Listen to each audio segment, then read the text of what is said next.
Hey everyone, and welcome back to Talk English to Me. You're listening to episode 7, and today we've got a topic that affects all of us, whether we realize it or not.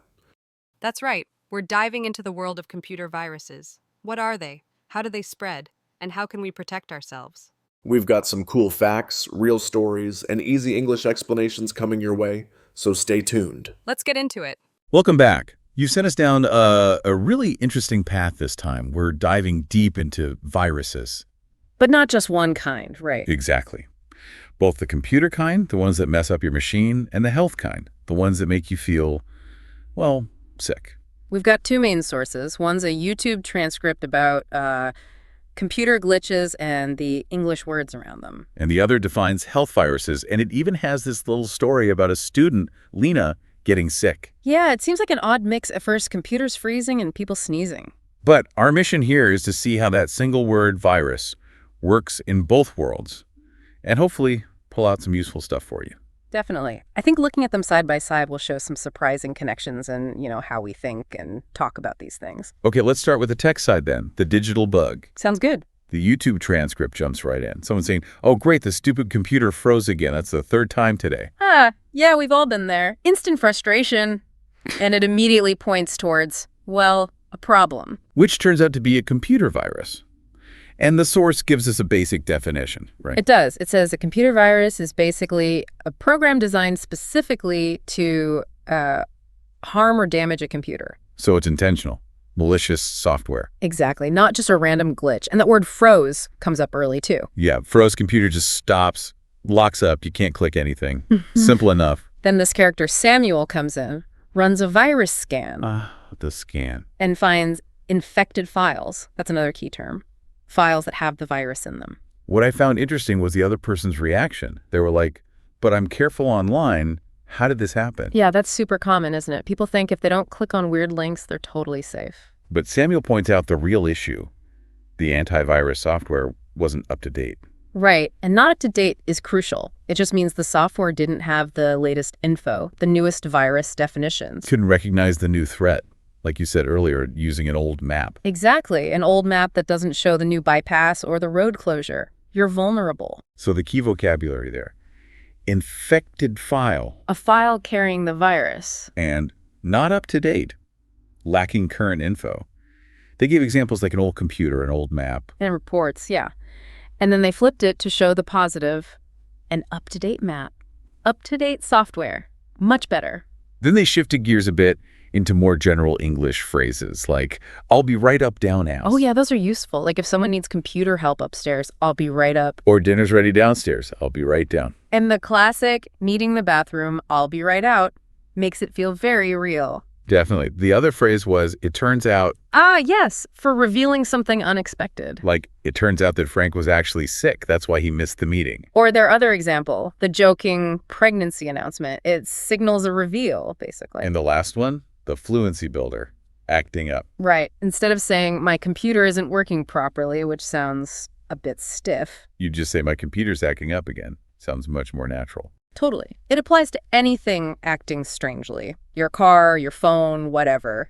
And they even did a quick review of terms like freeze, act up, be right up, take a look, browse, and up to date again. So, wrapping up the computer side. Viruses are bad news software. They cause problems like freezing. You find them with a virus scan. And you need updated antivirus to block them. Simple, but crucial. Okay, good overview.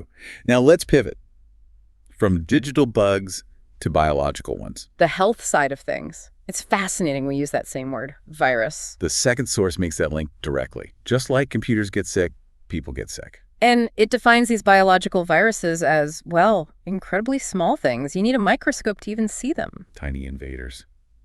And they spread easily, right? Yeah. The material mentions through the air coughing, sneezing, or by touch, or sharing things like cups or utensils. And an interesting point.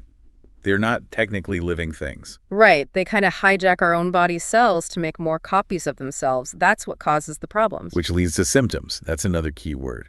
Definitely. Symptoms are the signs you're sick, feeling tired, maybe a fever, a cough.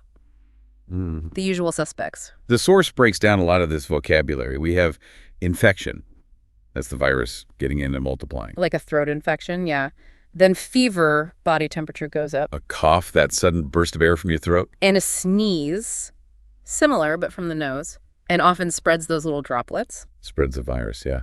Spread itself just means moving from one person or place to another. Which brings us to contagious. Means it's easily caught from someone else, like the flu is very contagious. So how do we fight back?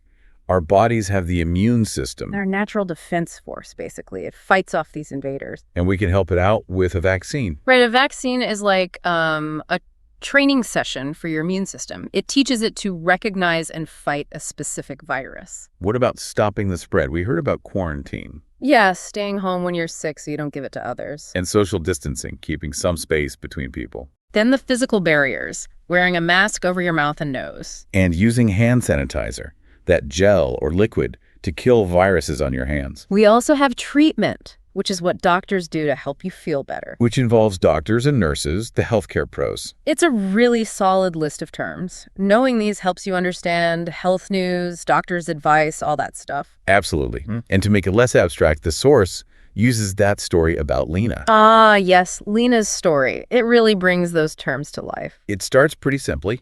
She wakes up feeling off tired, headache, sore throat, a little cough. Classic symptoms. Then she develops a fever. Her mom recognizes these could be symptoms of a virus. And the mom does practical things.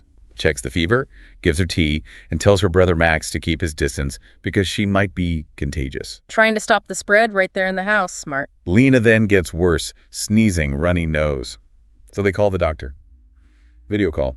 Very modern. And the doctor diagnoses a common virus. Nothing too serious, thankfully. But the advice is key.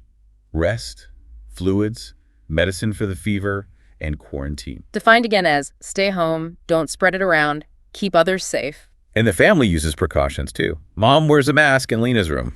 Lots of hand washing, using hand sanitizer, all the things we learned about. Eventually, Lena gets better. Her immune system does its job. And she learns a valuable lesson, right? About taking care of herself and protecting others. Plus, she now understands all that vocabulary in a real way. It makes the terms stick. So we've looked at both sides now. Digital viruses, biological viruses. Yeah. Where's the real connection? What's the overlap? Well, at a basic level, both are unwanted invaders causing system problems, whether that system is your laptop or your body. Okay, invaders causing malfunctions. Makes sense. And the idea of infection works for both. An infected file, a bodily infection. Right, and spread, too. Definitely. Computer viruses spread through networks, USB drives, downloads. Biological ones spread through air, touch. Different methods. Same concept of propagation. What about defenses? We talk about antivirus software and updates for computers. And the immune system and vaccines for the body. They're the protective mechanisms. Different tools, but the same goal. Protection. Even quarantine has a parallel. It really does. You isolate an infected computer from the network to stop the virus spreading digitally. Just like you isolate a sick person to stop the virus spreading physically. Containment. Yeah, exactly. The mechanics are totally different, obviously code versus biology, but the underlying principles. Vulnerability, spread, defense, containment, surprisingly similar. It's about protecting the system, whatever that system might be. Precisely. So hopefully, by digging into both these areas, our listener, you now have a richer sense of what virus means. It's not just one thing. Yeah, understanding the language and the concepts, whether we're talking about cybersecurity or public health, it just gives you a better toolkit for navigating, well, life today. It really does. And maybe a final thought to leave you with. Think about how incredibly connected we all are now, digitally, globally. Doesn't that make understanding these ideas, contagion, infection, protection, more critical than ever before in both worlds? Something to chew on. And that wraps up episode 7 of Talk English to Me. We hope you learned something new and maybe feel a little more prepared next time you click on a suspicious email. Yeah, stay safe online and don't forget to keep your antivirus updated. If you enjoyed this episode, make sure to follow us and leave a rating. It really helps. Thanks for listening, and we'll see you next time on